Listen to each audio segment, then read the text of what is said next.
Hello everyone, कैसे हैं आप लोग। आज की क्लास में हम पढ़ने वाले हैं क्लास 12th इंग्लिश का फ्लेमिंगो बुक से पोएम नंबर 3 कीपिंग क्वाइट। ठीक है, इसका पोएट है पैब्लो नेरुदा। चलिए स्टार्ट करते हैं।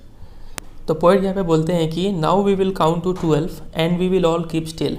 बोलते हैं कि अब हम 12 तक गिनेंगे और उसके बाद हम सब शांत हो जाएंगे। यहाँ पे जो 12 वर्ड है ये सिम्बोलाइज करता है मेजर ऑफ टाइम, मतलब 12 तक काउंटिंग करने में जितना भी समय लगे उतने समय बाद हम लोग क्या हो जाएंगे, शांत हो जाएंगे। अब पोएट यहाँ पे शांत होना क्यों चाहते हैं, क्योंकि पोएट चाहते हैं कि पीस अचीव किया जाए।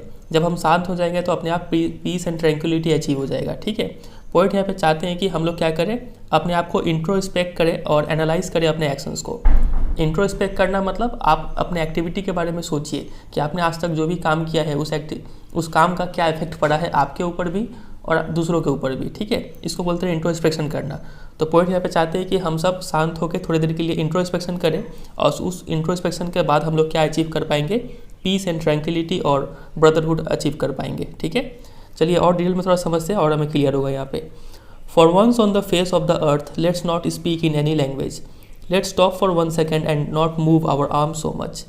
तो अर्थ पे ऐसा पहली बार होगा जब हम लोग कोई लैंग्वेज नहीं बोलेंगे, क्योंकि फेस ऑफ द अर्थ मतलब different countries of the world, और लैंग्वेज अलग अलग कंट्रीज़ में अलग अलग लैंग्वेज बोले जाते हैं। तो लैंग्वेज डिफरेंस होने का वजह से क्या होता है, कन्फ्लिक्ट होता है और उस वजह से वायलेंस होता है।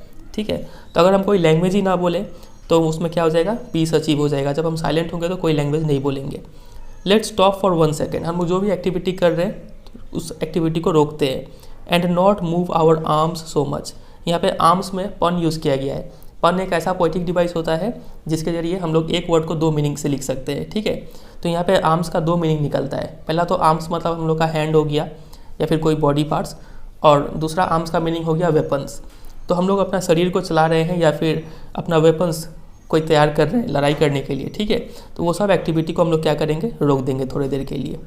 समझ रहे बात का गहराई। चलिए, It would be an exotic moment without rush, without engines, we would all be together in a sudden strangeness।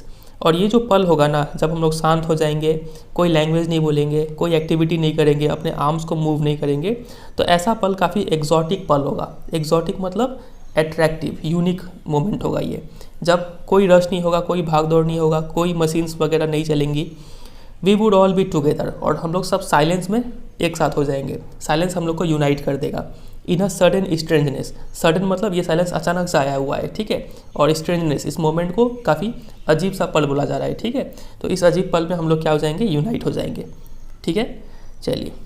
Fisherman in the cold sea would not harm whales and the man gathering salt would look at his hurt hands. तो यहाँ पे 2 images का use किया गया है। Poet यहाँ पे बोलते हैं कि फिशरमैन मतलब जनरली कोई भी ह्यूमन बींग्स जो कोल्ड सी में काम करते हैं, वुड नॉट हार्म वेल्स। ठीक है, वो वेल्स को हार्म नहीं करेंगे। तो पोएट यहाँ पे सिंबॉलिकली बोलना चाह रहे हैं कि ह्यूमन बींग्स जो है वो एनिमल्स को कोई हार्म नहीं करेंगे। ठीक है, और यहाँ पे कोल्ड जो है वो सी के लिए यूज़ नहीं हुआ है, ये कोल्ड फिशरमैन के लिए यूज़ हुआ है। मतलब जो ह्यूमन बींग्स है ना वो काफ़ी कोल्ड है, मतलब अनफ्रेंडली और काफ़ी इनडिफरेंट एटीट्यूड होता है उनका। ठीक है, और दूसरा इमेज है the man gathering salt would look at his hurt hands. वो मैन जो गैदरिंग सॉल्ट मतलब वो मैन जो काफ़ी हार्ड वर्क कर रहा है, would look at his hurt hands, वो अपने हर्ट हैंड्स हाथों को देखेगा और एनालाइज करेगा कि उसने इतना मेहनत जो किया है ना अपने लाइफ में, उस मेहनत का क्या फल निकला है, क्या पॉजिटिव इफेक्ट पड़ा है और क्या नेगेटिव इफेक्ट पड़ रहा है। ठीक है, मतलब ले दे के एक ही मीनिंग निकल रहा है कि पोएट बोल रहे हैं कि हम लोग जो भी गंदा काम कर रहे हैं उस गंदा काम को रोकना है इस साइलेंस वाले पल में, और अपने एक्टिविटीज़ को एनालाइज करना है, इंट्रोस्पेक्शन करना है। ठीक है, चलिए।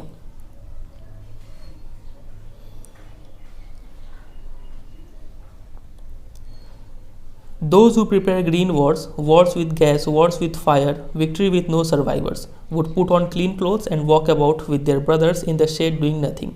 अब ये भी काफ़ी इंपॉर्टेंट स्टैंजा है। देखिए, पोएट यहाँ पे बोलते हैं ऐसे लोग जो वॉर के लिए प्रिपेयर कर रहे हैं। यहाँ पे 3 टाइप का वॉर बताया गया है। पहला है ग्रीन वॉर, मतलब इन्वायरमेंट के अगेंस्ट वॉर। दूसरा है वॉर विथ पॉइजनस गैसेस, और तीसरा है वॉर्स विथ फायर। तो ऐसे लोग जो इन सब टाइप के वॉर के बारे में प्रिपेयर कर रहे हैं और इन वॉर में जीत भी जाते हैं, लेकिन इन वॉर का आयरनी क्या होता है कि इसमें कोई सर्वाइवर नहीं बचता है, कोई लोग नहीं बचता है उस जीत को सेलिब्रेट करने के लिए। ठीक है, तो ऐसे लोग अब क्या करेंगे, would put on clean clothes. अब क्लीन क्लोथ्स को यहाँ पे सिंबॉलिकली यूज़ किया गया है। क्लीन क्लोथ मतलब नए कपड़े पहनने का मतलब है यहाँ पे अपने सोचों को नया बनाना। ठीक है, अपना पर्सपेक्टिव को चेंज करेंगे और पीस को लेके चलेंगे। ठीक है, तो वो लोग न्यू क्लोथ्स पहनेंगे and walk about with their brothers, और जितने भी वर्ल्ड में ह्यूमन बींग्स है वो सब उनके ब्रदर्स होंगे इन द शेड, और चलेंगे छाया में। किस चीज़ की छाया में? पीस की छाया में। तो पीस यहाँ पे भी सिंबोलिज्म यूज़ किया गया है, डूइंग नथिंग, और इस साइलेंस भरे पल में कोई कुछ नहीं करेंगे। ठीक है, मतलब ये साइलेंस जो है, ये साइलेंस ये जो वॉर मंगोलर्स है इनको भी यूनाइट कर देगा, और ये सब भी अपने जो एविल थॉट है उसको हटा के नए थॉट ले आएंगे अपने मन में, और सभी को अपना भाई कंसिडर करके एक साथ काम करेंगे। ठीक है, what I want should not be confuse with total inactivity, life is what it is about, I want no truck with death. अब यहाँ पे पोइट एक चीज़ को क्लैरिफाई करते हैं। वो बोलते हैं कि हम जो भी बोल रहे हैं, हम बोल रहे हैं शांत होने के लिए और इंट्रोस्पेक्शन करने के लिए, उस चीज़ को आप कन्फ्यूज़ गलत मायने में टोटल इनएक्टिविटी मत समझ लीजिएगा, क्योंकि टोटल इनएक्टिविटी मतलब क्या हो जाएगा, आप सारा काम छोड़ छाड़ के हाथ पे हाथ रख के बैठ गए। तो ये ऐसा नहीं करना है आपको, क्योंकि life is what it is about. Life तो एक्टिविटी का ही दूसरा नाम है। अगर आप टोटल इनएक्टिविटी करेंगे तो आप में लाइफ नहीं बचेगा, आप मर जाएंगे। ठीक है, I want no truck with death, मेरा डेथ से कोई लेना देना नहीं है। डेथ से लेना देना मतलब टोटल इनएक्टिविटी से कोई लेना देना नहीं है। हम सिर्फ इतना चाहते हैं कि आप लोग थोड़ी देर के लिए शांत होइए और अपने एक्टिविटीज़ को एनालाइज कीजिए इस शांति भरे पल में। और एक्टिविटी को जब एनालाइज करेंगे, मतलब इंट्रोस्पेक्शन करेंगे, तब वर्ल्ड में क्या आएगा, पीस एंड ट्रैंक्विलिटी आएगा। ठीक है, if we were not so single minded about keeping our lives moving and for once could do nothing, perhaps a huge silence might interrupt this sadness of never understanding ourselves and of threatening ourselves with death। अब यहाँ पे poet बोलते हैं कि human beings जो है ना, we किसको बोला गया है, ह्यूमन बींग्स को। If we were not so single minded, हम लोग काफ़ी सिंगल माइंडेड है। सिंगल माइंडेड किस सेंस में, about keeping our lives moving. हम लोग का दिमाग में सिर्फ एक ही बात है कि हम लोग को कैसे भी करके जीना है, और हम लोग काम किए जा रहे हैं बिना ये सोचे कि काम का इफेक्ट क्या पड़ रहा है, पॉजिटिव या फिर नेगेटिव। ठीक है, और अगर हम लोग काश हम लोग ये ऐसा सिंगल माइंडेड ना होते, and for once could do nothing, और एक बार के लिए हम लोग कुछ नहीं करते, मतलब साइलेंस में चले जाते, तब क्या होता, परहैप्स अ ह्यूज साइलेंस होता तब। और ये ह्यूज साइलेंस दो प्रॉब्लम को सॉल्व कर देता। पहला प्रॉब्लम क्या है, number 1, might interrupt this sadness of never understanding ourselves. हम लोग जो अपने आप को समझ नहीं पाते हैं ना, और उस नहीं समझने के कारण हम लोग अंधाधुंध एक्टिविटी किए जा रहे हैं बिना ये समझे कि उस एक्टिविटी का इफेक्ट क्या पड़ रहा है। ठीक है, और उस एक्टिविटी की वजह से क्या आ रहा है, सैडनेस और आ रहा है। तो ये सैडनेस को इंटरप्ट मतलब रोक देगा ये ह्यूज साइलेंस। ये ह्यूज साइलेंस का पहला बेनिफिट ये हुआ। और दूसरा, end of threatening ourselves with death, हम लोग के अंदर जो डर बैठा हुआ है, मौत का डर, ठीक है, वो डर के कारण जो सैडनेस आता है, वो सैडनेस भी क्या हो जाएगा, ख़त्म हो जाएगा because of this huge silence. समझे बात का कह रहा है। चलिए, इसको हम और भी अच्छे लैंग्वेज में लिखे हुए हैं क्वेश्चन आंसर्स में, आप सिर्फ अभी समझते चलिए, वहाँ पे और क्लियर हो जाएगा। ठीक है, Perhaps the earth can teach us as when everything seems dead and later proves to be alive। अब यहाँ पे नेचर से एक एग्जांपल लिया गया है कि हमें अर्थ ये चीज़ सिखा सकता है कि कैसे खुद का इंट्रोस्पेक्शन करना है। तो देखिए, अर्थ में मतलब नेचर में क्या होता है, विंटर के समय के दौरान लगता है कि एवरीथिंग सीम्स डेड, लगता है कि हर चीज़ मर गया, लेकिन क्या ऐसा होता है, नहीं। नेचर तब भी जिंदा होता है। तब नेचर क्या कर रहा होता है, मानो इंट्रोस्पेक्शन कर रहा होता है वो खुद। और फिर स्प्रिंग के सीजन में वो क्या होता है, फिर से नए फूल पत्तों के साथ वो फिर से नया जन्म लेता है। And later proves to be alive. तो ऐसा ही कुछ काम ह्यूमन बींग्स को भी करना है। एक्टिविटीज़ रोकना है, यानी कि मर जाना है, एक्टिविटी सिर्फ रोकना है, और उतने देर के लिए खुद के एक्टिविटीज़ को एनालाइज करना है, इंट्रोस्पेक्शन करना है। ठीक है, और फिर एक नए जोश और उत्साह के साथ फिर से काम में लगना है। ये पोइट यहाँ पे मैसेज देना चाह रहे हैं। Now I will count up to 12 and you keep quiet and I will go. फिर पोइट बोलते हैं कि अब हम 12 तक गिनेंगे, फिर आप लोग सब शांत हो जाओ और फिर मैं चला जाऊँगा। शांत हो जाओ मतलब आप लोग सब लोग अपने एक्टिविटीज़ को एनालाइज करो और ये देखो कि आप लोग क्या गलत कर रहे हो और क्या सही कर रहे हो, और ले देखे एम क्या है main, to achieve universal peace and togetherness and brotherhood. ठीक है, चलिए अब देखते हैं कुछ इंपॉर्टेंट पोएटिक डिवाइसेस इस पोएम में जो यूज़ हुआ है। देखिए, सबसे पहला पोएटिक डिवाइस तो है वी विल। वी विल वो साउंड रिपीट हो रहा है, वो भी एट द बिगिनिंग, तो यहाँ पे पोएटिक डिवाइस हो गया एलिटरेशन, कॉन्सोनेंट साउंड। ठीक है, फिर सिमिलरली यहाँ पे भी वी विल है तो एलिटरेशन। फिर यहाँ पे देखिए count to 12, count to 12, O sound कुछ ज़्यादा ही प्रोमिनेंट हो रहा है, और ओ एक वॉवेल है तो प्रोमिनेंस ऑफ वॉवेल साउंड क्या कहलाता है, असोनेंस कहलाता है। ठीक है, फिर 12 यहाँ पे सिम्बॉलिकली यूज़ किया गया है, तो यहाँ पे पोएटिक डिवाइस होगा सिम्बोलिज्म। ठीक है, 12 क्या बता रहा है, मेजर ऑफ टाइम बता रहा है। फिर लेट्स नॉट स्पीक, यहाँ पे लेट्स स्टॉप, यहाँ पे दो लाइन सेम वर्ड से स्टार्ट हो रहे हैं, लेट्स से, तो यहाँ पे पोएटिक डिवाइस हो गया एनाफोरा। ठीक है, अगला पोएटिक डिवाइस यहाँ पर है विदाउट रश विदाउट इंजन्स, तो इस लाइन में दो बार विदाउट वर्ड यूज़ हुआ है, तो विदाउट का रिपीटिशन हुआ है तो पोएटिक डिवाइस हो गया रिपीटिशन। ठीक है, वी वुड में फिर से alliteration, sudden strangeness, S word repeat हो रहा है तो एलिटरेशन। अब यहाँ पे देखिए फिशरमैन इन द कोल्ड सी, तो ये जो कोल्ड वर्ड है ये क्या सी के लिए यूज़ हुआ है? नहीं, तो कोल्ड वर्ड ज़्यादा फिशरमैन के लिए यहाँ पे यूज़ हुआ है, ठीक है। तो यहाँ पे जो पोएटिक डिवाइस हो गया वो हो गया ट्रांसफर्ड एपिथेट, ठीक है। चलिए फिर अगला है हर्ट हैंड, तो यहाँ पे हमें एच एच साउंड रिपीट हो रहा है एट द बिगिनिंग, तो ये हो गया एलिटरेशन। और यहाँ पे सिंबोलिज्म भी है, हर्ट हैंड्स क्या सिंबलाइज करता है?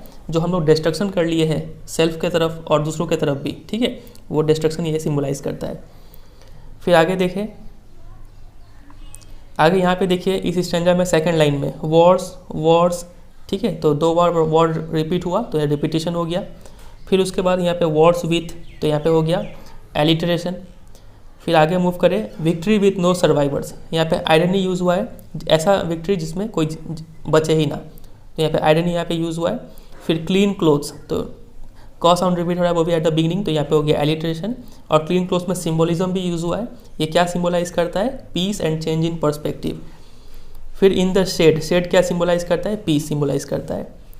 फिर वी वॉर, यहाँ पे एलिटरेशन। सो सिंगल माइंडेड, तो यहाँ पे भी alliteration. Earth can teach us, तो अर्थ को पर्सोनीफाई यहाँ पे किया है, तो पोएटिक डिवाइस हो गया personification. When everything seems dead and later proves to be alive, अब यहाँ पे देखिए एक सेंटेंस में 2 ऑपोजिट आइडिया को एक्सप्रेस किया गया है, ठीक है, तो यहाँ पे पोएटिक डिवाइस होता है एंटीथेसिस। इसी से एक मिलता जुलता होता है ऑक्सीमोरोन। ऑक्सीमोरोन में क्या होता है? 2 वर्ड अगल बगल यूज़ किए जाते हैं, दोनों ऑपोजिट होता है।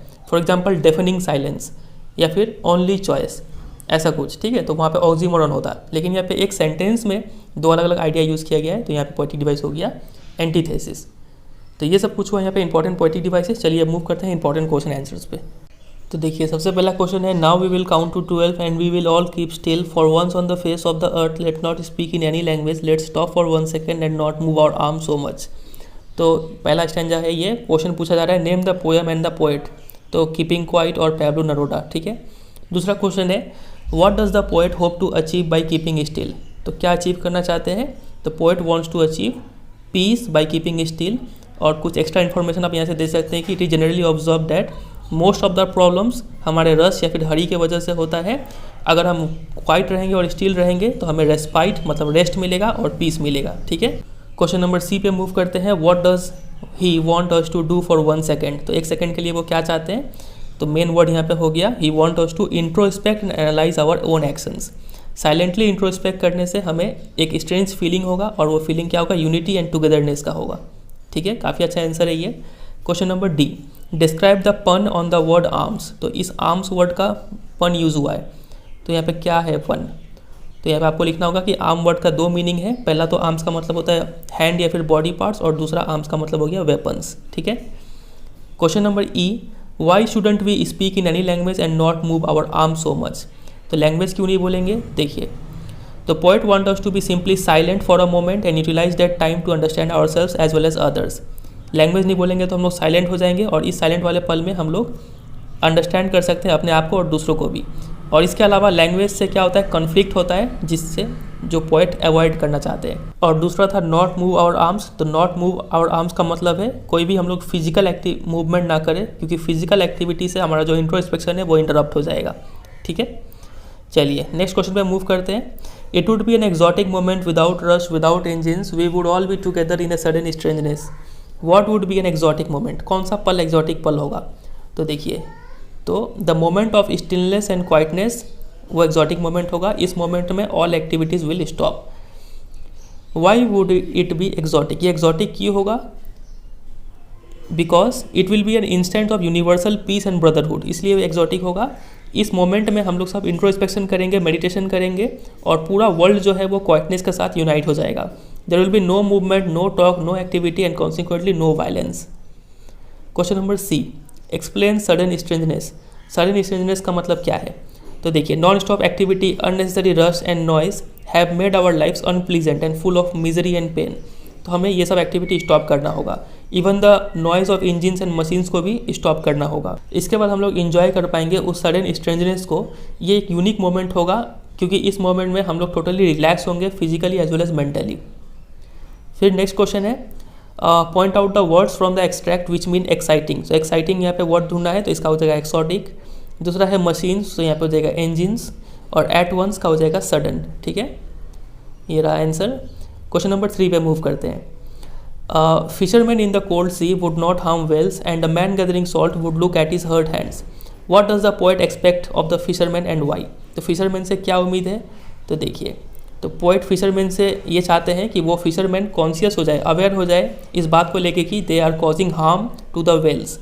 पोएट ऐसा इसलिए उम्मीद करते हैं क्योंकि exotic moment of silence and introspection में क्या होगा, सारा जो एविल है वो ख़त्म हो जाएगा। इसलिए पोएट ये आस लगाए हुए हैं फिशरमैन से कि फिशरमैन भी इस बात को रियलाइज़ कर लेगा। फिर मैन, दूसरा क्वेश्चन क्या था, what will the man gathering salt do. तो वो मैन क्या करेगा, वो एक्टिविटी को स्टॉप कर देगा और tend to his wounded hands, और अपना वुंडेड हैंड्स को इलाज करवाएगा और उसको एनालाइज करेगा। Third question, what do hurt hands imply. Hurt hands का मतलब क्या है, तो हर्ट हैंड्स का मतलब है destruction that human beings have caused to themselves and the environment in pursuit of their selfish needs. Question number 4, those who prepare green wars, wars with gas, wars with fire, victory with no survivors, would put on clean clothes and walk about with their brothers in their shade doing nothing. तो what are the different kinds of war। तो 3 type का war है यहाँ पे। The poet is against wars of all kinds. Green wars, wars with poisonous gases and wars with fire are the different types of wars mentioned in the poem. Easy। Question number B, explain करना है victory with no survivors। तो देखिए, the poet wants to convey the message that war brings destruction and leaves none to celebrate victory. No one can gain anything by waging wars. फिर what alternative does Pablo Neruda suggest instead of indulging in wars। तो wars नहीं करेंगे तो और क्या करेंगे, तो देखिए, people क्या करेंगे, नए clothes, put on clean clothes। Clean clothes क्या सिम्बोलाइज करता है, शेडिंग देयर एविल वेज और चेंज इन पर्सपेक्टिव, सोच में चेंज को सिम्बोलाइज करता है clean clothes. And go out for a walk under the shade of peace and tranquillity. ठीक है, this would bring the feeling of togetherness among them. काफ़ी important है ये। Question number 5, what I want should not be confused with total inactivity. Life is what it is about. I want no truck with death. If we were not so single-minded about keeping our lives moving and for once could do nothing, perhaps a huge silence might interrupt this sadness of never understanding ourselves and of threatening ourselves with death. काफ़ी लंबा stanza था। Question है, how does the poet distinguish stillness from total inactivity. तो poet in दोनों को कैसे distinguish करते हैं, तो पोएट इसको प्रमोट करते हैं लेकिन इसको प्रमोट नहीं करते हैं। देखिए, the poet is in favour of stillness और silence but he does not advocate total inactivity and death. वो क्लियरली बोलते हैं कि all he wants all the people to just stop for a while in order to analyse their activities and their consequences. He wants human beings not to support war and damage to the environment. ठीक है, question number B, why does the poet से I want no truck with death. Poet ऐसा क्यों बोलते हैं, तो poet यहाँ पे क्लैरिफाई कर रहे हैं that he wants no association with death. ये यहाँ पे बहुत इंपॉर्टेंट है। नो ट्रक विद का मतलब no association with. He is advocating stillness and quietness to introspect, not total inactivity और डेथ। वो ये 2 चीज़ को प्रमोट कर रहे हैं, ना कि ये 2 चीज़ को। फिर question number C, how can a huge silence do good to us. ये ह्यूज साइलेंस से क्या होगा, क्या अच्छा होगा, तो ह्यूज साइलेंस से हमें पीस अचीव होगा। ये हमें हेल्प करेगा एनालाइज करने में अपने आप को और अपने एक्शंस को, और ये इंटरप्ट कर देगा सैडनेस को of threatening ourselves with death. ठीक है, फिर question number D, what is the sadness. ये किस सैडनेस का पोएट यहाँ पे बात कर रहे हैं। The sadness is the result of our own actions and deed. वो सैडनेस जो हम अपने काम से लेके आते हैं। पोएट के according we all are in a hurry of achieving various task in our life, और यही हड़बड़ी के कारण कुछ डेंजरस हो जाता है। As we don't analyze our actions, so we land ourselves in a number of problems. These problems then become the reason for our sadness as referred to in the poem. यही problems को sadness बोला गया है इस poem में। Last question है question number 6. Perhaps the earth can teach us as when everything seems dead and later proves to be alive. Now I'll count up to 12 and you keep quiet and I'll go. What does the earth teach us? Earth हमें क्या सिखाता है, या फिर इसी को अलग तरीके से पूछ सकते हैं कि according to the poet, what is it that human beings can learn from nature? तो इसका आंसर है, the earth teaches us how new life springs from dead remains. ठीक है, and how there is life under apparent stillness. शांत होकर भी कैसे जिंदा रहा जाता है वो बताया गया है, वो सिखाता है earth. The earth is always alive even when everything seems to be dead. There is always some activity going on in nature beneath it apparent stillness. समझे, काफ़ी इंपॉर्टेंट है ये। Question number B, give an example of what now seems to be dead but later on becomes alive. एक ऐसे चीज़ का example दीजिए जो लगता है कि डेड है लेकिन अलाइव होता है वो। तो the earth is the best example, जो अपीयर होता है डेड लेकिन एक्चुअली अलाइव होता है। Nature carries on its work even when there is stillness all around, winter is associated with inactivity but this is not actually true. ठीक है, तो बस यही था फिर ये पोएम। उम्मीद करते हैं आपको समझ में आ गया होगा पोएटिक डिवाइस और इंपॉर्टेंट क्वेश्चन आंसर्स भी, और इतना क्वेश्चन आंसर्स काफ़ी होगा, आप इसको प्रिपेयर कर लीजिए। किसी भी टाइप का कोई भी एग्जाम में कैसा भी क्वेश्चन है आप उसको आंसर कर पाएंगे। ठीक है, चलिए फिर एंड करते हैं। वीडियो अच्छा लगा तो वीडियो को जरूर एक लाइक कर दीजिएगा, दोस्तों के साथ शेयर कीजिएगा, कमेंट करके भी बताइएगा कि वीडियो कैसा लगा आपको। ठीक है, और चैनल पर नहीं हो तो चैनल को सब्सक्राइब कर लीजिए और बाकी भी वीडियोस आप चेकआउट कर सकते हैं। चलिए फिर मिलते हैं बहुत जल्द किसी और चैप्टर के साथ, तब तक के लिए good bye and take care.